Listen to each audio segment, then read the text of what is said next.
Hello friends, welcome to Aarthis kitchen. நாம இன்னைக்கு பார்க்க போற ரெசிபி வெஜிடபிள் பிரிஞ்சி ரைஸ். இந்த பிரிஞ்சி ரைஸை நம்ம நிறைய கல்யாண வீடுகளில் சாப்பிட்ருப்போம். நல்ல டேஸ்ட்டாக இருக்கும். இப்போ அதே மாதிரி நல்ல டேஸ்டான இந்த வெஜிடபிள் பிரிஞ்சி ரைஸை எப்படி பண்ணுறதுன்னு பார்க்கலாம். அதுக்கு ஸ்டவ்வில் ஒரு குக்கர் வச்சுக்கோங்க. அதில் 1 டேபிள் ஸ்பூன் நெய் சேர்த்துக்கோங்க. அது கூடவே 1 டேபிள் ஸ்பூன் எண்ணெயும் சேர்த்துக்கோங்க. நம்ம சேர்த்த நெய்யும் எண்ணெயும் லேசாக சூடானோடனே நம்ம ஹோல் கரம் மசாலா சேர்த்துக்கலாம்.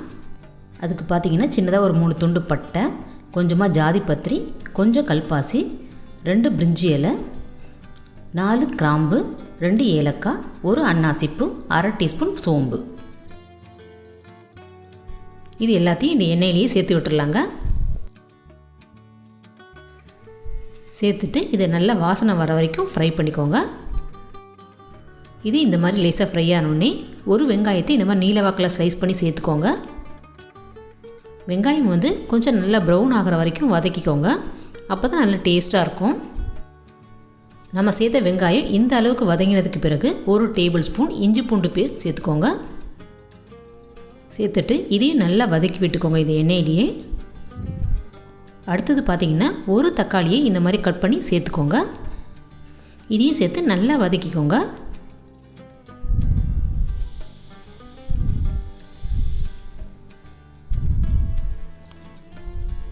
தக்காளி நல்லா வதங்கினதுக்கு பிறகு ஒரு 2 பச்சை மிளகாய் இந்த மாதிரி ஸ்லைஸ் பண்ணி சேர்த்துக்கோங்க.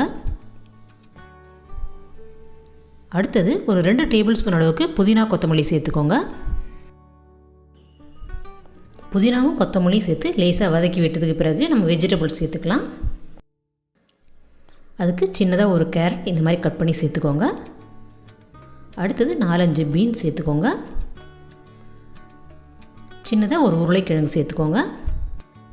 உங்கள் வீட்டில் ஃப்ரெஷ்ஷான பட்டாணி இருந்தால் அது கூட சேர்க்கலாம். அடுத்தது சின்னதாக ஒரு கப் அளவுக்கு மீல் மேக்கர் சேர்த்துக்கிறேன்.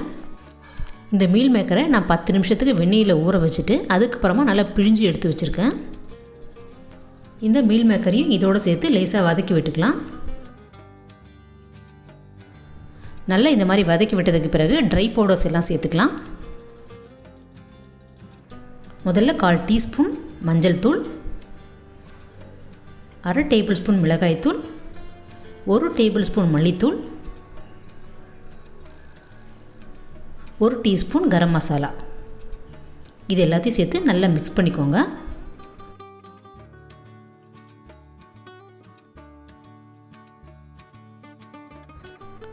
இந்த மாதிரி மசாலாஸ்லாம் நல்லா மிக்ஸ் பண்ணி விட்ட பிறகு இது கூட 3 டேபிள் ஸ்பூன் அளவுக்கு தயிர் சேர்த்துக்கோங்க.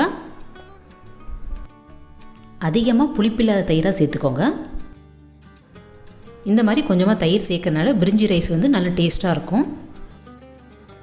இந்த மாதிரி நல்லா மிக்ஸ் பண்ணி விட்டதுக்கு பிறகு ஒரு 3/4 கப் அளவுக்கு தேங்காய் பால் சேர்த்துக்கலாம். நான் 1 கப் அளவு பாஸ்மதி ரைஸ் எடுத்திருக்கேன். அதுக்கு 3/4 கப் அளவுக்கு தேங்காய் பாலும் 3/4 கப் அளவுக்கு தண்ணியும் மொத்தமாக 1/2 கப் அளவுக்கு சேர்த்துக்கலாம். தேங்காய் பால் எடுக்கும்போது இந்த மாதிரி கொஞ்சம் திக்கான தேங்காய் பால் எடுத்துக்கோங்க. அப்போ தான் நல்லா டேஸ்ட்டாக இருக்கும். அடுத்தது 3/4 கப் அளவுக்கு தண்ணி சேர்த்துக்கலாம். மொத்தமாக 1/2 கப் அளவு. நான் பாஸ்மதி ரைஸை நல்லா கழுவிட்டு ஒரு 1/4 மணி நேரம் ஊற வச்சு எடுத்து வச்சுருக்கேன். அதனால் 1/2 கப் அளவுக்கு தண்ணியும் தேங்காய் பாலும் சேர்த்துருக்கேன். நீங்கள் ஊற வைக்காமல் சேர்க்குறதா இருந்தால் 2 கப் அளவுக்கு தேங்காய் பாலும் தண்ணியும் சேர்த்துக்கோங்க. அதாவது 1:2 ரேஷியோ. அடுத்தது 1 டீஸ்பூன் உப்பு சேர்த்துக்கோங்க. உப்பு சேர்த்து நல்லா மிக்ஸ் பண்ணி விட்டதுக்கு பிறகு லேசாக ஒரு கொதி வரட்டும். ஒரு கொதி வந்ததுக்கப்புறமா நம்ம ஊற வச்ச அரிசி இதோடு சேர்த்துக்கலாம். ஊறின அரிசி இந்த மாதிரி நல்லா ஃபில்டர் பண்ணி எடுத்து வச்சுருக்கேன். அதை இதோடு சேர்த்து நல்லா மிக்ஸ் பண்ணிக்கலாம். அரிசி சேர்த்து நல்லா மிக்ஸ் பண்ணி விட்டுட்டு சால்ட்டெல்லாம் கரெக்டாக இருக்கான்னு செக் பண்ணிக்கோங்க. அடுத்தது டேஸ்ட்டுக்கு 1 டேபிள் ஸ்பூன் அளவுக்கு லெமன் ஜூஸ் சேர்த்துக்கோங்க. மேலே இந்த மாதிரி வாசனைக்கு கொஞ்சமாக புதினா தழை தூவி நல்லா மிக்ஸ் பண்ணிக்கோங்க. இப்போ அரிசி லேசாக வெந்து மேலே வரும்பொழுது நம்ம தம் போடலாம்.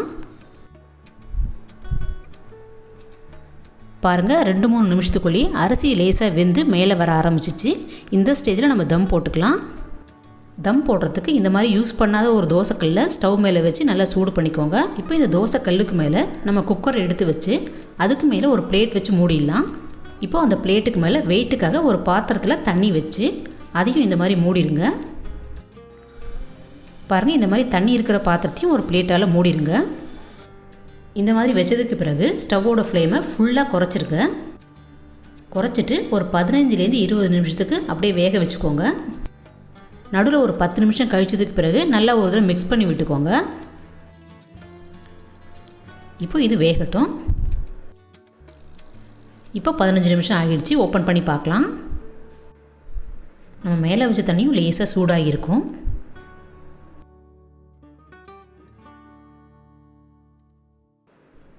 பாருங்கள், வெஜிடபிள் பிரிஞ்சி ரைஸ் கமகமன் வாசனையோட சூப்பராக ரெடி ஆகிடுச்சு.